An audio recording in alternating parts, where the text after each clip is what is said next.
अस्सलामुअलैकुम। उम्मीद है आप सब ठीक होंगे। कल हमने पढ़ा कि टाइप ऑफ ओपिनियन कैसे डिसाइड किया जाता है कि फाइनेंशियल स्टेटमेंट पे क्या ओपिनियन दिया जाए।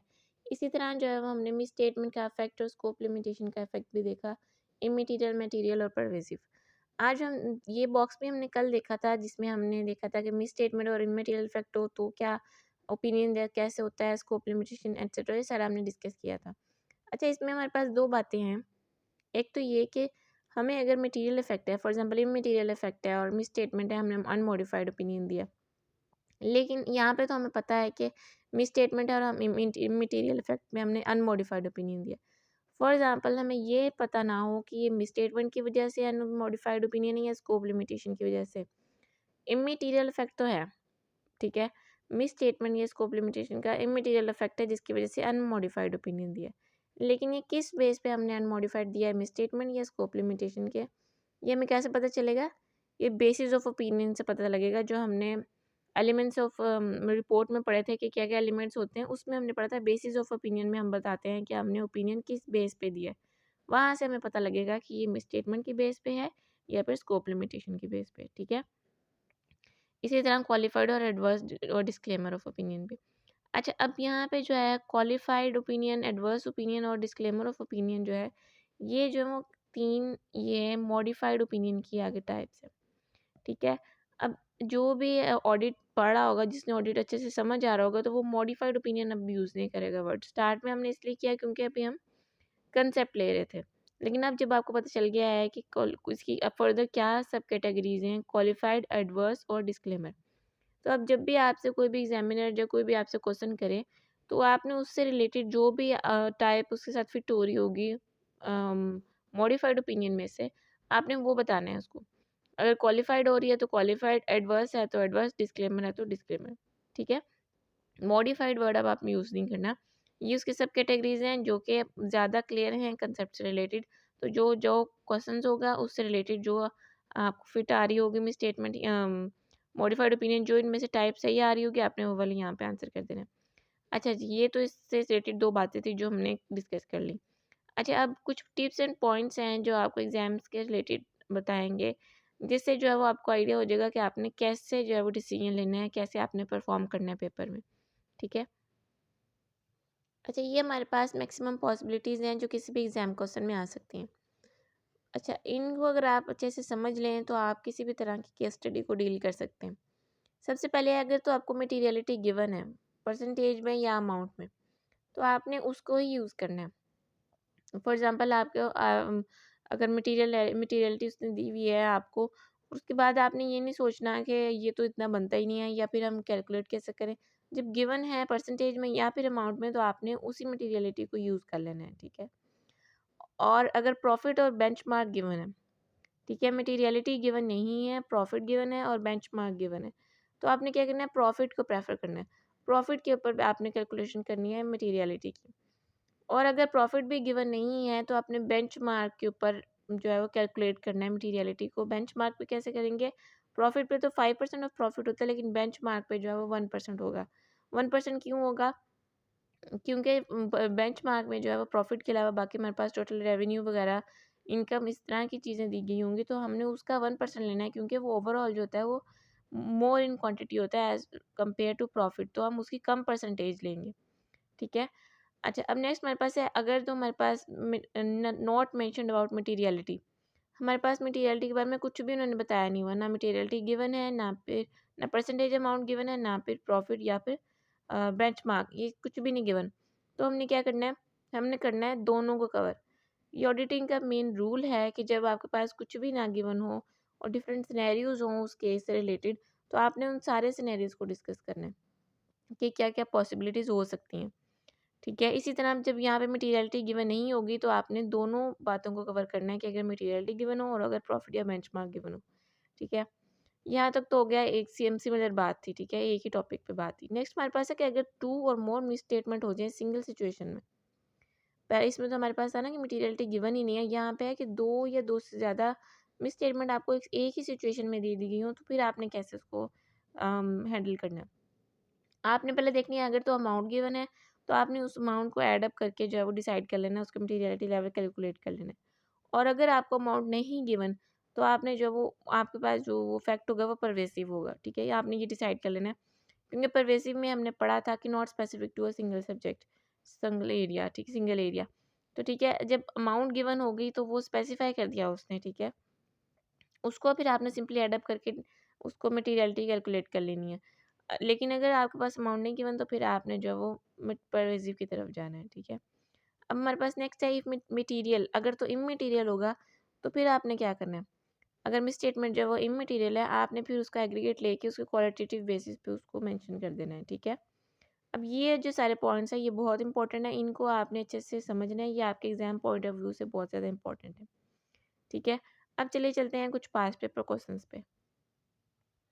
अच्छा जी, हमारे पास यहाँ पे past paper number question number 5 है। The auditor should obtain sufficient appropriate audit evidence in order to be able to form an audit opinion. Requirement क्या है? Identify the situations which restrict the auditor's ability to obtain sufficient appropriate audit evidence. Give two examples for each situation. अच्छा, अब वो ये कह रहा है कि कुछ ऐसे सिचुएशंस बताएं जो ऑडिटर को सफिशिएंट और अप्रोप्रिएट ऑडिट एविडेंस लेने से रोक रही होती हैं, रिस्ट्रिक्ट कर रही होती हैं, और उसकी दो एग्जांपल देनी है फॉर ईच सिचुएशन, ठीक है? इसका हम आंसर देखते हैं। अच्छा, यहाँ पे जो है वो हमने वो सर्कमस्टेंसेस बताने हैं जिसकी वजह से ऑडिटर जो है वो एविडेंस ऑब्टेन नहीं कर पा रहा है। यहाँ पे मिसस्टेटमेंट नहीं, हमारे पास दूसरी बात हो रही है, स्कोप लिमिटेशन की बात हो रही है यहाँ पे, ठीक है? अब हमारे पास 3 सिनेरियोज़ हैं, circumstances beyond the control of entity, relating to nature और टाइमिंग, और इम्पोज्ड बाय मैनेजमेंट या एंटिटी। अब उसने 2 एग्ज़ाम्पल हर सिचुएशन में पूछी हैं, तो आपने 2 एग्ज़ाम्पल देनी है। यहाँ पे जो है वो एक्स्ट्रा एग्ज़ाम्पल इसलिए दी हुई हैं ताकि आपका कंसेप्ट बिल्डिंग हो सके, ठीक है? नेक्स्ट क्वेश्चन पे चलते हैं, क्वेश्चन नंबर 6 पे। क्वेश्चन नंबर 6 है हमारे पास, briefly explain the term pervasive effect on financial statement.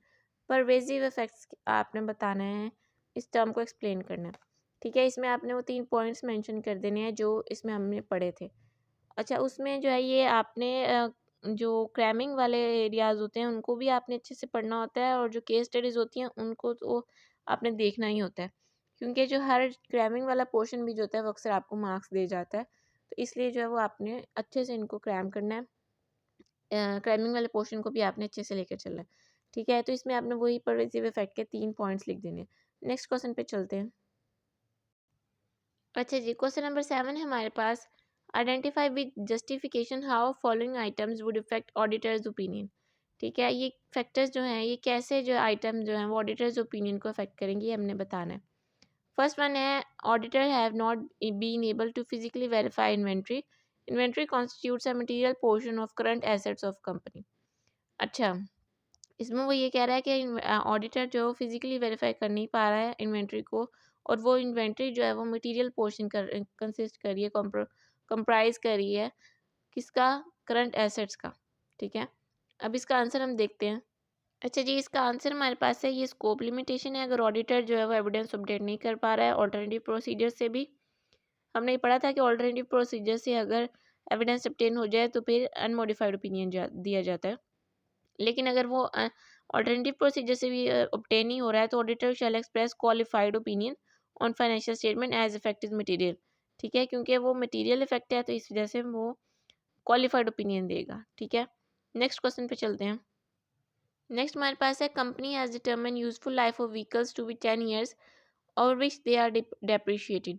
Auditors believe that this useful life is not justified. जो कंपनी है वो कह रही है कि यूज़फुल लाइफ जो है वो 10 ईयर्स है, लेकिन जो ऑडिटर है वो ये यकीन नहीं कर रहा है कि इसकी लाइफ जो है वो जस्टिफाइड नहीं है, ठीक है? ये इसका भी हम आंसर देखते हैं। अच्छा जी, इसका आंसर है हमारे पास, as depreciation estimate is not reasonable, this is a misstatement in financial statement, ठीक है? डेप्रिसिएशन एस्टिमेट जो है वो रीजनेबल नहीं है।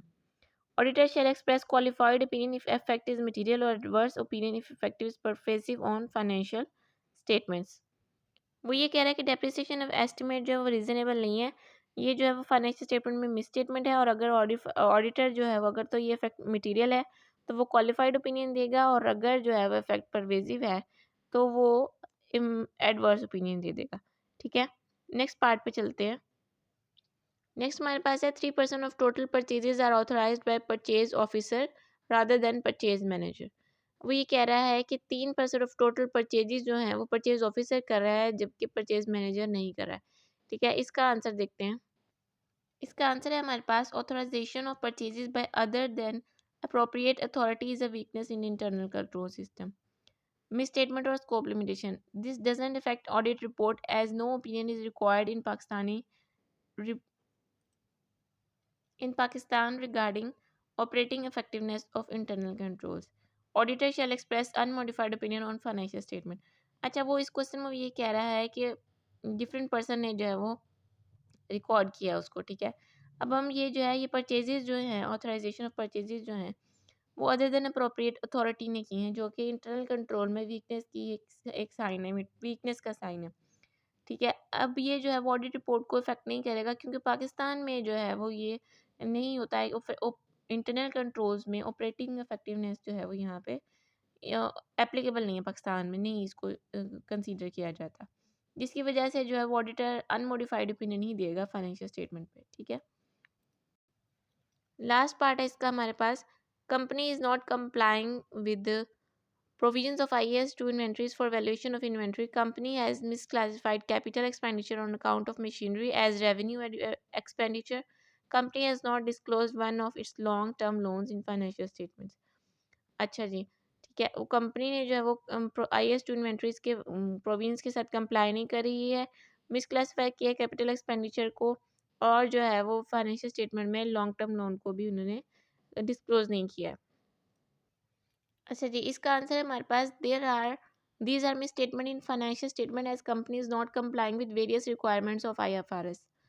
Auditor shall express adverse opinion on financial statements because effect is pervasive as it is not confined to single element of financial statement. ठीक है, अब वो ये जो वो मिसस्टेटमेंट है इन फाइनेंशियल स्टेटमेंट में, ये कोई भी सिंगल एलिमेंट तक कन्फाइंड नहीं है। आपने देखा है कि उन्होंने जो IAS 2 इन्वेंट्रीज को भी फॉलो नहीं कर रहे हैं, उन्होंने मटेरियल कैपिटल एक्सपेंडिचर में भी उन्होंने मिस आइडेंटिफाई उसको किया हुआ है, उसके बाद लॉन्ग टर्म लोन्स को भी उन्होंने डिस्क्लोज नहीं किया हुआ है। तो मतलब मेजरली ऑल एलिमेंट्स जो हैं वो फाइनेंशियल स्टेटमेंट में वहाँ पे कोई ना कोई मिस स्टेटमेंट है, तो इस वजह से ये इफेक्ट परवेसिव इफेक्ट होगा। ठीक है, अच्छा जी, ये हमारे पास्ट पेपर्स थे, हमने डिस्कस किए, टॉपिक भी डिस्कस किया और उससे रिलेटेड पास्ट पेपर डिस्कस किए। उम्मीद है आपको समझ आई होगी। कोई भी कन्फ्यूजन हो तो आप पूछ सकते हैं। चैनल को लाइक शेयर और सब्सक्राइब जरूर करिएगा। अपना ख्याल रखिएगा। अल्लाह हाफिज़।